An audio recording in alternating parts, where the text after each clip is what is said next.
Madam President, ladies and gentlemen, I would like first to thank Madam Haliba Jacob for her very inspiring words, and I would like to thank you also for welcoming Women's Forum in Singapore. We are quite proud of that. The Women's Forum has become over the years an institution, and I would like to take a minute here to warmly thank Chiara Corazza. Chiara, you and your team have made tremendous work to gather all of us here. Thank you for that.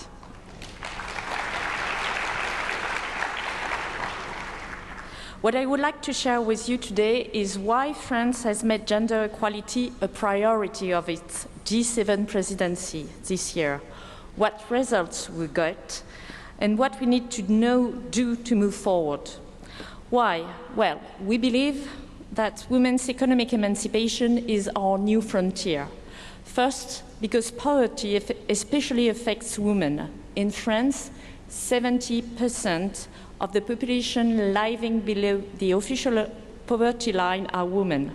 Throughout the world, women are likely to be the last to eat, the last to access healthcare, and are routinely trapped in time-consuming, unpaid domestic tasks. Second, because we are looking for more sustainable growth and more performance and more innovation. All over the world, women are the most underemployed asset of our economies. According to the United Nations, increasing the female employment rate in OECD countries to match that of Sweden could boost GDP by over $6 trillion. All studies tend to show that mixed governance is a source of better performance, being in the economy or in the companies. Third, because we have entered a new era for the economy, and you mentioned it, mentioning global climate change, we need to develop a more inclusive capitalism, to have more social impact, to share more values, to serve a purpose, and for that to take care of one another. And I believe that women are not all the same, but they share a common history, a common past in which they had to develop those skills.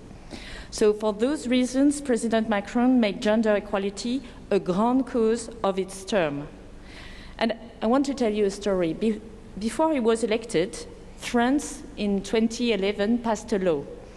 That law introduced quotas within the board of directors. And the law said that by January 2017, the top listed companies in Paris had to count 40% of women within their board of directors.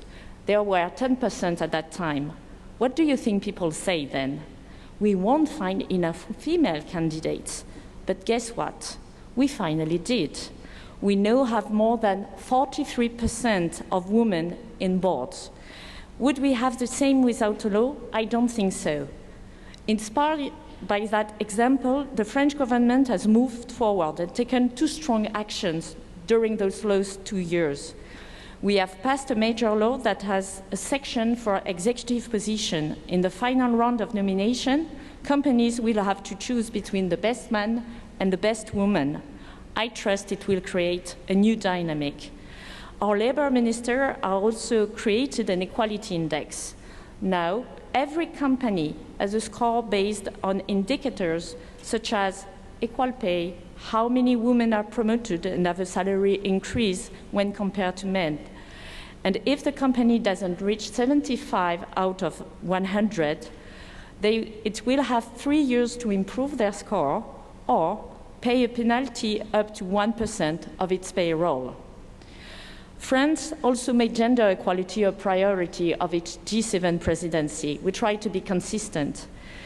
As a chairman of the G7 summit, President Macron was ready to take over what Canada and Justin Trudeau had launched in 1918.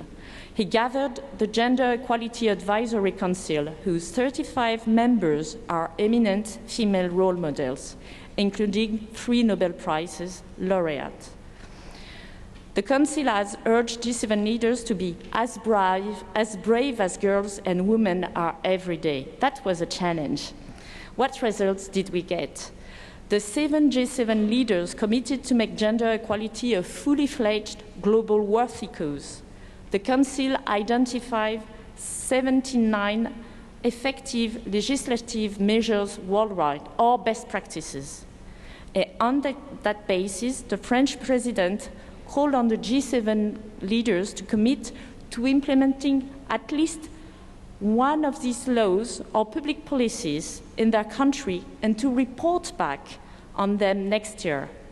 In France, we've decided to have results on 2 key issues. The first one is to end violence against women. In France, 1 woman is killed every 3 days by her partner. We need to pass laws and share the best practices to stop that. The second key issue is to help women to become first-range players of our economies. We announced a law to help women's economic autonomy, and I thank Chiara Corazza and the Women's Forum who accepted to play a specific role to help us to write this law. We used to say, or feminists used to say for long, my body, my choice. I think that the new challenge now is my money, my choice. France is proud to play a role in this rising feminist diplomacy, but there is still a long way to go when we face reality. In terms of access to top positions in France, only 18% of women are in executive committees. In terms of salaries, the difference between men and women with the same position and same experience is still almost 10%, even if it's forbidden by the law. And the gender pay gap could rise up to 25% when we look at average salaries for all men and women, which is a telling example of the concentration of women in low-paid jobs. Now we need action. During those 2 days, I'm sure we will share truly inspiring moments, but at the end of the day, is that enough? No. We have produced the data. We have proved that diversity creates sustainable economic growth and performance. Now we need action. So let's make a deal.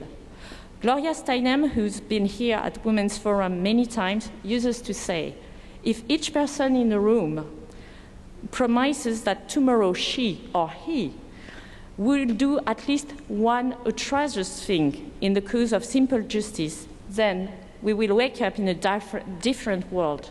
No, you are looking at me wondering what my everyday rebellion could be. And it's fair. Well, I am in charge of developing the economy and French industry.